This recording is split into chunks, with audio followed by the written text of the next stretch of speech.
So, ito naman yung mga life messages. Grabe naman ito mga kapiksi, no? We have abundance at saka memory mga kapiksi. So, unahin na natin tong abundance, guys. No? Nababasa nyo ba? Ayan, abundance. Abundance, guys, kasaganaan, pagpapala, no?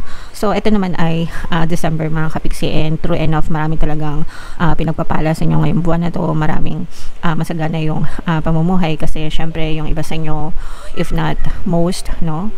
Talagang nagkaroon ng mga bonus. 13th month, sabi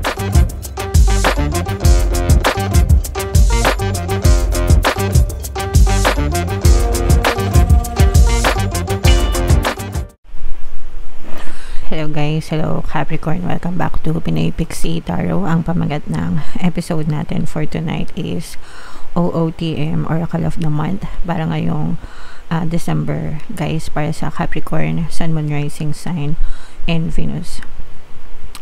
So, meron tayong tatlong decks dito, guys. Ito yung para sa spiritual message nyo, ito yung sa life messages, and ito naman yung sa love life, mga kapiksi. So, kung ano na lang yung makaresonate sa inyo, guys, take that message kasi hindi lahat ng mensahe ay mag-resonate sa inyo. Unahin natin tong spiritual message, Capricorn. So, yung spirit animal nyo, guys, is deer. Okay? And this is about love, guys. Be gentle with yourself. Close up lang natin, guys. Ayan. Be gentle with yourself. You heal with the power of love. See the light in all things. Acknowledge your self-worth and grace. So, love should always begin with ourselves, guys, no? It's nice to feel loved and be loved by other people. Pero bago natin makuha yung pagmamahal mula sa ibang tao, tayo muna yung unang magbibigay sa sarili natin nun, because we cannot receive what we don't give, no? So, kung hindi mo minamahal and nirerespeto yung sarili mo, how will other people love and respect you, diba? So, una, syempre, self-love muna, guys. Sa kahit anong aspeto ng buhay nyo, kahit na sa relasyon, mga kapiksi, no? Even if meron na kayong mga karelasyon, meron na kayong mga specific person, it should not stop you, or they should not stop you from loving yourself. Of course, you should love them, but you also need to love yourself then, guys. And don't be too hard on yourself, mga kapiksi, kasi mayroon ako napanood na experiment sa YouTube, guys, wherein imagine kaharap mo yung sa sarili mo sa salamin, parang boy abunda, no? Tapos sabihin mo kung ano yung mga gusto mong sabihin sa sarili mo, or what you think about yourself, and mostly yung iniisip nila about themselves is negative. And then there's other people na may kilala sila, and yung mga tao na yon, they think positively nung tao na yon. Nagets nyo ba? So, minsan, sobrang negative yung tingin mo sa sarili mo, pero yung ibang tao, maganda yung tingin sa'yo. So, parang ikaw, hindi mo nakikita kung gaano kaganda yung tingin sa'yo ng ibang tao kasi masyadong mong binababa yung sarili mo. So, again, no?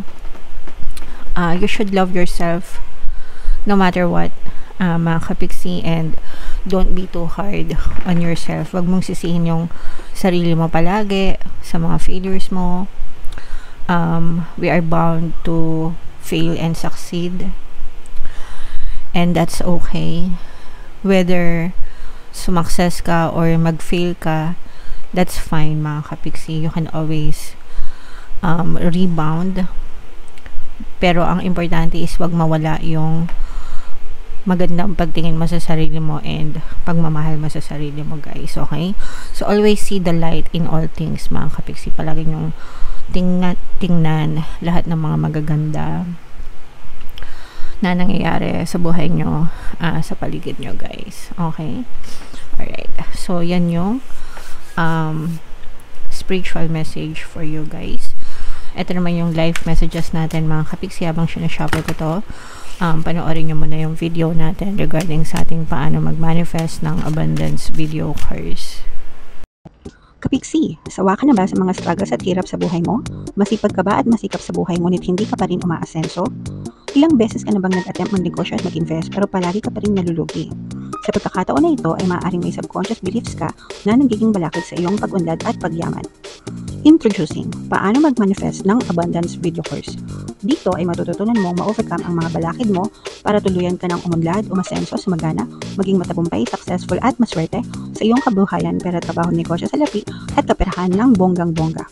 Dali, mag-send na ng email sa pinoypixie@gmail.com at simulan na ang iyong pagyaman ngayon. Alright, so sa lahat ng gusto mag-avail ng course guys, meron tayong paano mag-manifest ng abundance video course, paano mawala ang third party, at magkaroon ng harmonious na relationship, and paano pabalikin si ex vice breakup. Sa mga interesado guys, mag-send lang kayo ng email sa pinoypixie@gmail.com. So, ito naman yung mga live messages. Grabe naman ito mga kapiksi, no? We have abundance at saka memory mga kapiksi. So, unahin na natin tong abundance guys, no? Nababasa nyo ba? Ayan, abundance. Abundance guys, kasaganaan, pagpapala, no? So, ito naman ay December mga kapiksi, and true enough, marami talagang pinagpapala sa inyo ngayong buwan na to. Maraming masagana yung pamumuhay kasi syempre yung iba sa inyo, if not most, no? Talagang nagkaroon ng mga bonus. 13th month, sabi ko nga guys, yung 13th month kasi ay mandatory sa Pilipinas, no? So, lahat talaga tayo dyan merong bonus. So, congrats sa mga nakuha ng bonus. Yung iba, kahit walang 13th month, meron naman mga incentives, performance bonus, no? Mga komisyon, no? So, congrats sa inyo mga kapiksi. At saka yung iba, talagang nakakatanggap ng mga financial na aginaldo, no? Mula sa mga mahal nila sa buhay. So, congratulations sa inyo guys. And of course, we have memory mga kapiksi, no? So, itong memory na to, ito lang yung maiiwan sa atin guys, yung memory ng mga taong nakasama natin sa buhay, 'di ba? Lahat tayo may expiration, lahat tayo nakikidaan lang, mortal lang tayo mga kapiksi.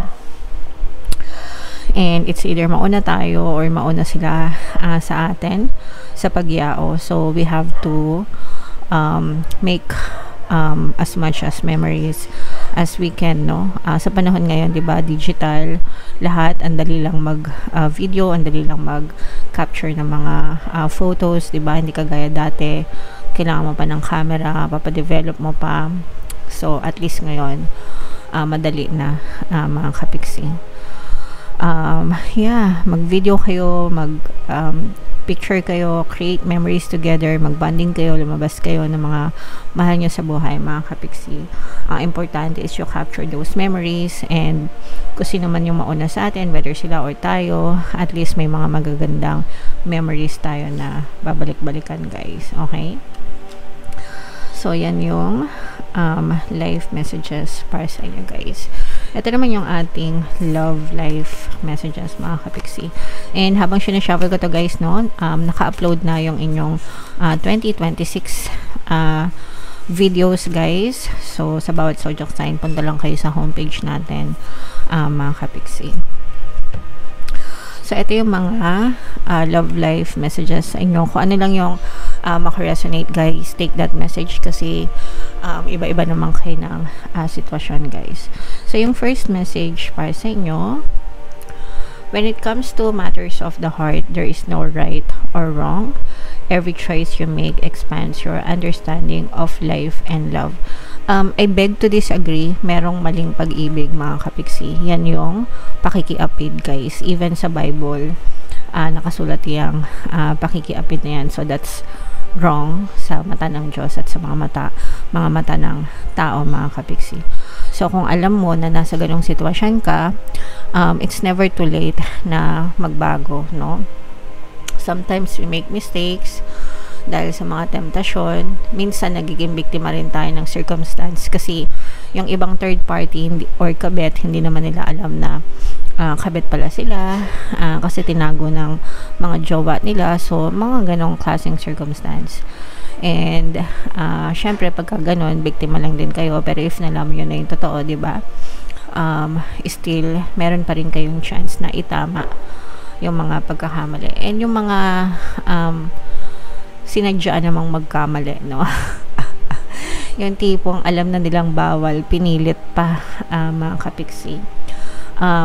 May chance pa kayo na magbago, guys. So, baguhin nyo yun, no? Huwag nyong hayaan na masira ang buhay nyo ng dahil lang sa pakikipapid, mga kapiksi. Okay? So, yeah. Yan yung first message para sa inyo, guys. And ito naman, this is about healing, mga kapiksi. Healing your relationship with your partner, healing between you and your partner, no? So, ito yung light, tapos may bubble. So, imagine yourself and your beloved surrounded by light. Feel your relationship being healed this very moment. So, ito, gusto kong i-imagine yung tipong magkaharap kayo ng person mo. In contrast dito, pwede rin naman ganito kung gusto mo yung imagine na ganito, pero gusto ko yung tipong magkaharap kayo ng person mo, tapos merong light na galing sa puso niya at saka galing sa puso mo, no? Na parang nagko-connect siya.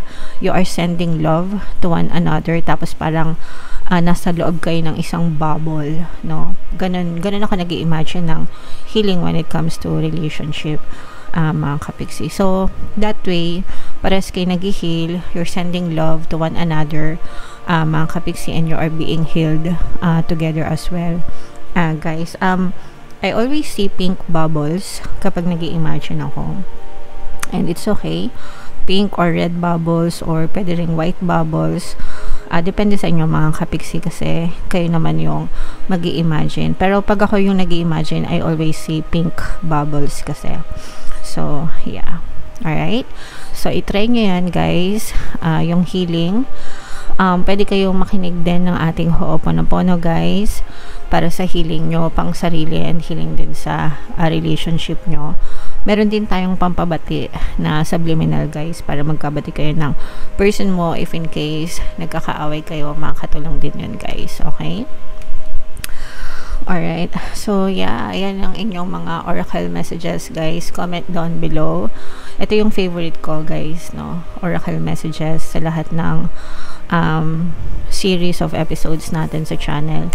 Pinaka-favorite ko yung oracle messages, guys. So, comment down below kung saan kayo naka-resonate. Dito ba sa spiritual, dito ba sa life, or dito ba sa love life, mga kapiksi. And ito yung ating 2026 kapalaran. Ito naman yung ating success stories ng paano mag-manifest ng abundance video course. Click here to subscribe, guys. Thank you for liking, sharing, and subscribing. See you next time. I love you all. Have a nice day. Bye-bye.